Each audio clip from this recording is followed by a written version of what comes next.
The Holy Bible, New King James Version, Numbers 11.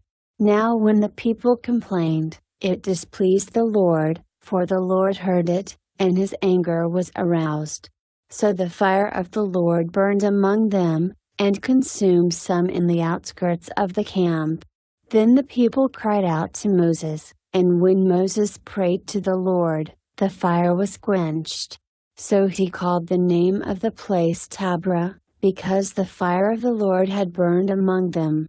Now the mixed multitude who were among them yielded to intense craving, so the children of Israel also wept again and said, "Who will give us meat to eat? We remember the fish which we ate freely in Egypt, the cucumbers, the melons, the leeks, the onions, and the garlic, but now our whole being is dried up. There is nothing at all except this manna before our eyes." Now the manna was like coriander seed, and its color like the color of bdellium. The people went about and gathered it, ground it on millstones or beat it in the mortar, cooked it in pans, and made cakes of it, and its taste was like the taste of pastry prepared with oil. And when the dew fell on the camp in the night, the manna fell on it. Then Moses heard the people weeping throughout their families, everyone at the door of his tent, and the anger of the Lord was greatly aroused. Moses also was displeased. So Moses said to the Lord, "Why have you afflicted your servant? And why have I not found favor in your sight, that you have laid the burden of all these people on me? Did I conceive all these people? Did I beget them, that you should say to me, 'Carry them in your bosom, as a guardian carries a nursing child, to the land which you swore to their fathers'? Where am I to get meat to give to all these people? For they weep all over me, saying, 'Give us meat, that we may eat.' I am not able to bear all these people alone, because the burden is too heavy for me. If you treat me like this, please kill me here and now if I have found favor in your sight, and do not let me see my wretchedness." So the Lord said to Moses, "Gather to me 70 men of the elders of Israel, whom you know to be the elders of the people and officers over them. Bring them to the tabernacle of meeting, that they may stand there with you. Then I will come down and talk with you there. I will take of the Spirit that is upon you and will put the same upon them, and they shall bear the burden of the people with you, that you may not bear it yourself alone. Then you shall say to the people, 'Consecrate yourselves for tomorrow, and you shall eat meat, for you have wept in the hearing of the Lord, saying, Who will give us meat to eat? For it was well with us in Egypt. Therefore the Lord will give you meat, and you shall eat.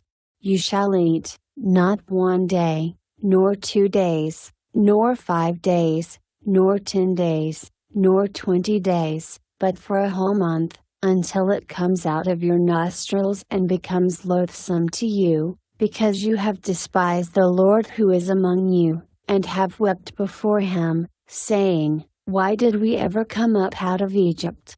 And Moses said, "The people whom I am among are 600,000 men on foot, yet you have said, I will give them meat, that they may eat for a whole month. Shall flocks and herds be slaughtered for them, to provide enough for them?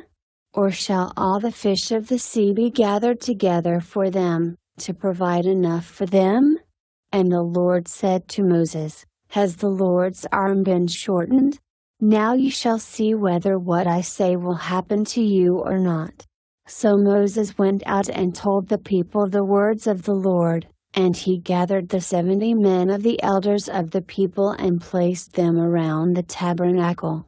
Then the Lord came down in the cloud, and spoke to him, and took of the Spirit that was upon him, and placed the same upon the 70 elders. And it happened, when the Spirit rested upon them, that they prophesied, although they never did so again. But 2 men had remained in the camp, the name of one was Eldad, and the name of the other Medad. And the Spirit rested upon them.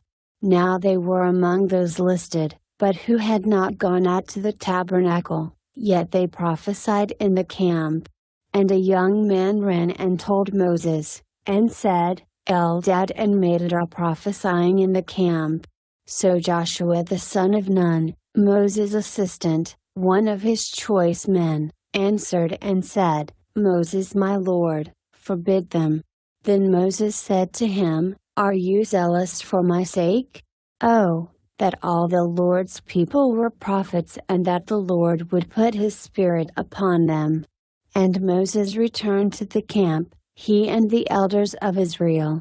Now a wind went out from the Lord, and it brought gale from the sea and left them fluttering near the camp, about a day's journey on this side and about a day's journey on the other side, all around the camp, and about 2 cubits above the surface of the ground. And the people stayed up all that day, all night, and all of the next day, and gathered the quail. He who gathered least gathered 10 homers, and they spread them out for themselves all around the camp. But while the meat was still between their teeth, before it was chewed, the wrath of the Lord was aroused against the people, and the Lord struck the people with a very great plague. So he called the name of that place Kibroth Hattaavah, because there they buried the people who had yielded to craving. From Kibroth Hattaavah the people moved to Hazeroth, and camped at Hazeroth.